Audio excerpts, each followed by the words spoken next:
Nếu như phần 1 của drama Boy Love giống như một cuộc chia tay tập thể, thì phần 2 giống như lúc bạn vừa mở cửa phòng họp và phát hiện bên trong có luật sư, cảnh sát thông báo hủy show, dự án phải quay lại từ đầu và một cuộc chiến mạng xã hội vô tình kéo theo cả tình hình chính trị.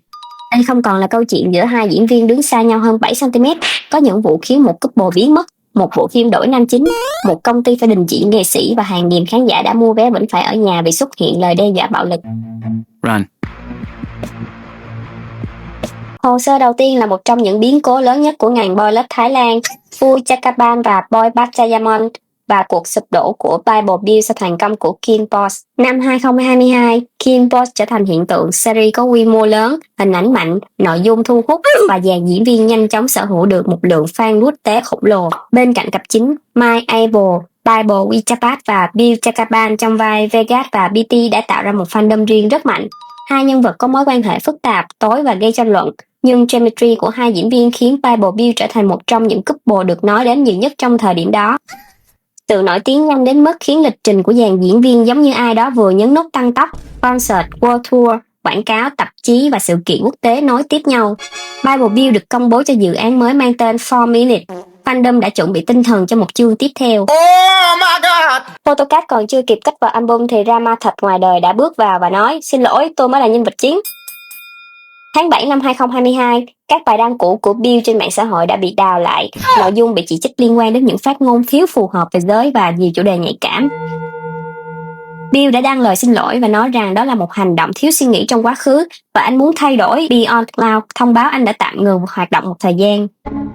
Tháng 1 năm 2023, Boy Bachayamon, một trong những tác giả của tiểu thuyết Kim Post, công khai nói rằng cô và Bill đã từng có mối quan hệ tình cảm.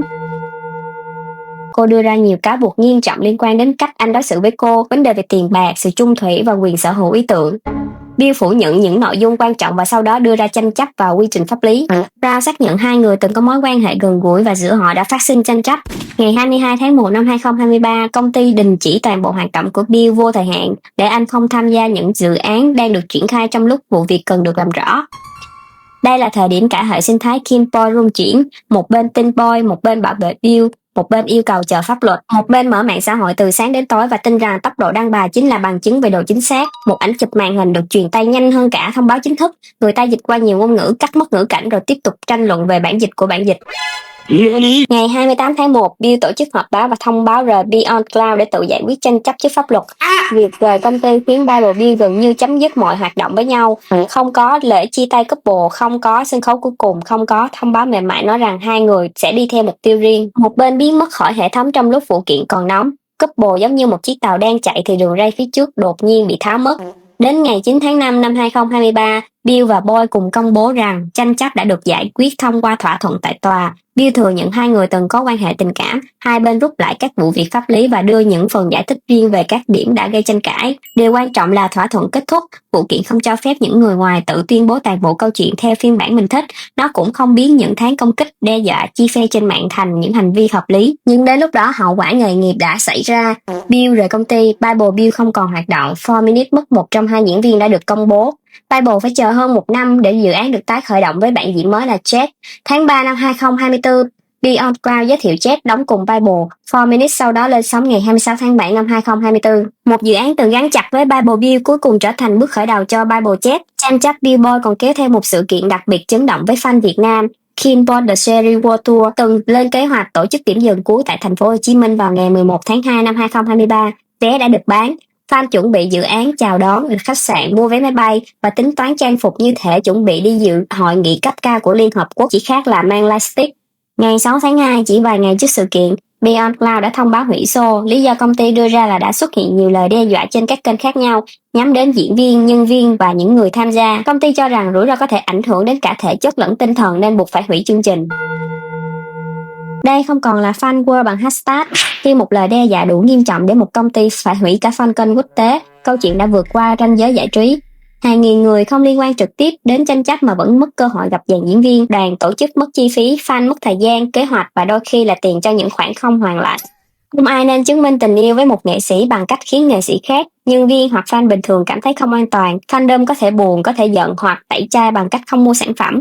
Nhưng khi sự việc tiến tới đe dọa bạo lực, đó không còn là bảo vệ thần tượng, đó là biến thần tượng thành lý do cho một hành vi mà chính họ cũng không thể công khai ủng hộ.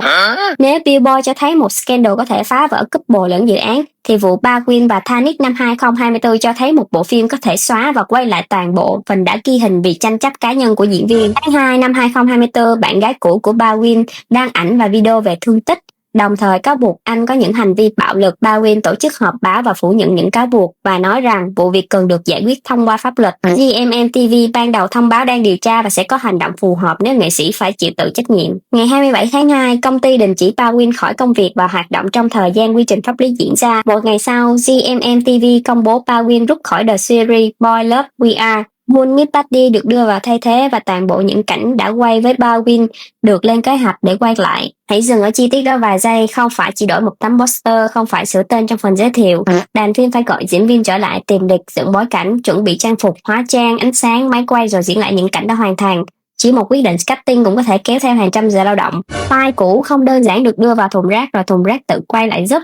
Wool bước vào một dự án đã chạy, thay thế một người giữa tam bảo và phải xây dựng chemistry với lại Mark Natarick trong thời gian ngắn. Đây là một vị trí rất khó.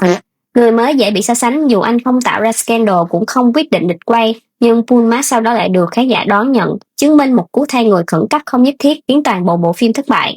Ngày 31 tháng 5 năm 2024, GMMTV đã cập nhật rằng hai bên trong vụ Baldwin đã hòa giải trước cảnh sát và đạt thỏa thuận và cùng rút khỏi các vụ kiện. Một lần nữa, thỏa thuận pháp lý không có nghĩa là Internet được chọn một phiên bản tuyệt đối rồi tấn công bên còn lại. Điều chắc chắn là Baldwin đã đình chỉ, We Are đổi diễn viên và đoàn phim phải quay lại. Vụ này cho thấy công ty không chỉ quản lý hình ảnh nghệ sĩ, công ty còn phải bảo vệ dự án khỏi rủi ro. Khi cáo buộc nghiêm trọng xuất hiện, nhà sản xuất phải lựa chọn giữa chờ kết quả cuối cùng và tiếp tục bỏ tiền vào một bộ phim có thể bị ảnh hưởng. Đây là phiên bản giải trí của việc bạn đang nấu một nồi lẩu thì phát hiện bếp có dấu hiệu chập điện. Bạn có thể tiếp tục và hy vọng mọi thứ ổn, hoặc tắt bếp, đổi thiết bị và chấp nhận ăn muộn.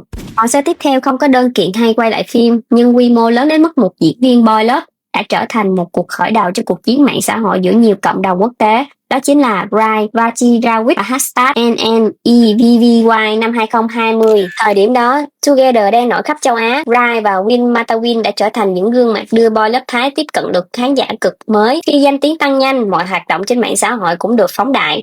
Một lần bấm thích hoặc chia sẻ không còn là thao tác cá nhân, nó có thể đưa giải thích như tuyên bố ngoại giao dù người bấm chỉ đang nằm trên giường và dùng một ngón tay. Rai chia sẻ lại một bộ ảnh trong đó Hồng Kông được liệt kê cùng các quốc gia. Khi bị người dùng Trung Quốc chỉ trích, anh xóa bài và xin lỗi và nói rằng mình không để ý kỹ nội dung.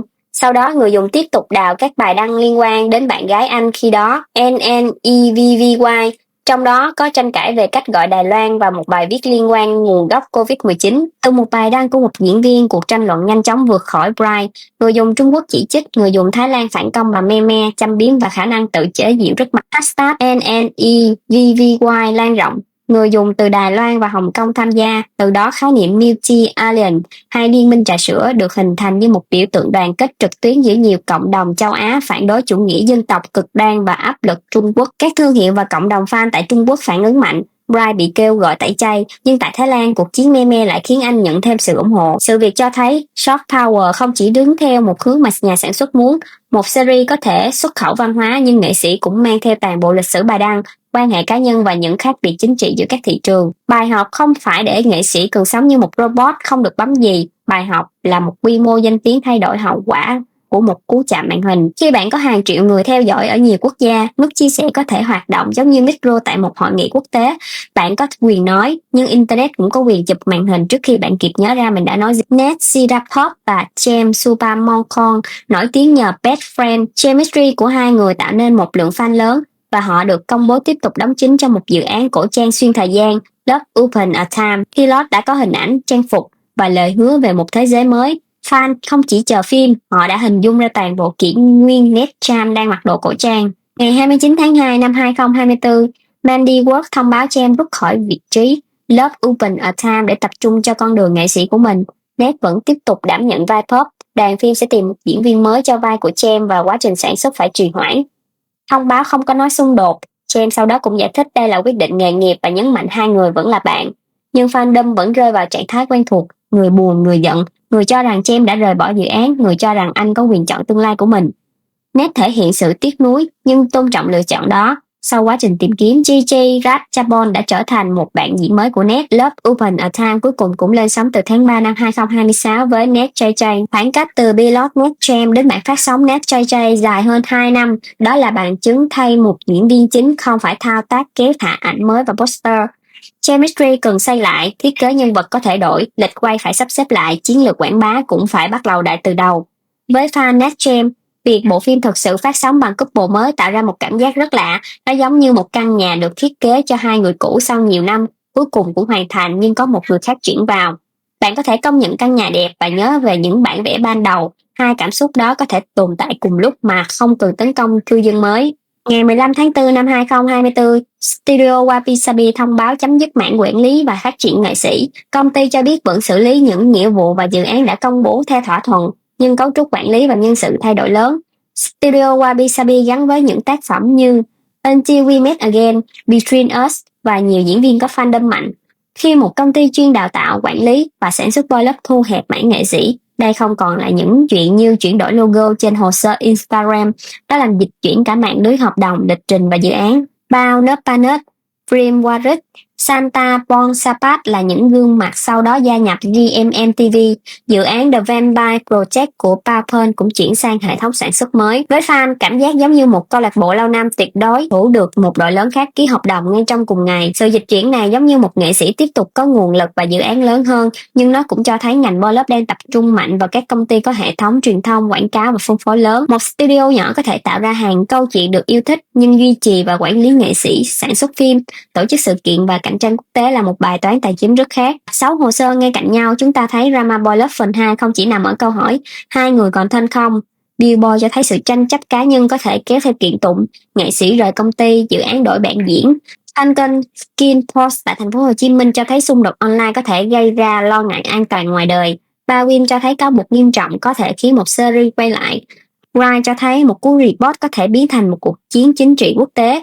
Netjam cho thấy lựa chọn nghề nghiệp của một người có thể trì hoãn dự án sau nhiều năm. Studio Wabi Sabi cho thấy ngay cả công ty từng tạo ra nhiều couple nổi tiếng cũng có thể thay đổi toàn bộ mô hình. Phía trước máy quay là hai diễn viên nhìn nhau, phía sau họ là công ty, hợp đồng, luật sư, nhà đầu tư, nền tảng phát sóng, thị trường quốc tế, chính trị và hàng triệu tài khoản mạng xã hội. Fandom nhìn thấy nụ cười, bộ quản lý nhìn thấy rủi ro, kế toán nhìn thấy ngân sách quay lại, luật sư nhìn thấy một cuối tuần không còn tồn tại. Điều này không có nghĩa là khán giả phải trở thành người xem lạnh lùng. Cảm xúc là lý do ngành boy love phát triển. Fan yêu nhân vật, xây dựng cộng đồng và giúp nghệ sĩ có cơ hội. Nhưng cảm xúc càng lớn, trách nhiệm càng lớn. Bảo vệ một người không yêu cầu người khác phá hủy. Tin một bên không biến đe dọa thành hành vi chấp nhận được. Và mua vé không trao quyền kiểm soát đời sống của diễn viên.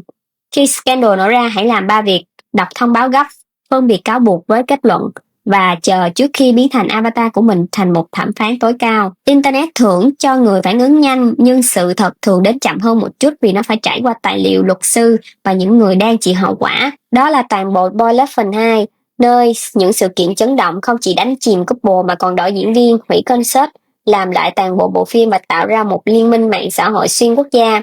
Nếu phần 1 là những câu chuyện, những chiếc thuyền chia đôi, phần 2 là lúc chúng ta nhìn xuống dưới mặt nước và phát hiện có cả một thành phố đang vận hành. Nếu bữa ăn nhẹ cho não hôm nay đủ căng nhưng huyết áp vẫn trong vùng an toàn, hãy nhấn đăng ký kênh. Phần tiếp theo có thể đi sâu vào những scandal boy love đời đầu, nơi fan service chưa được quy trình chuyên nghiệp nhưng drama đã tự tìm wifi và phát sóng toàn cầu.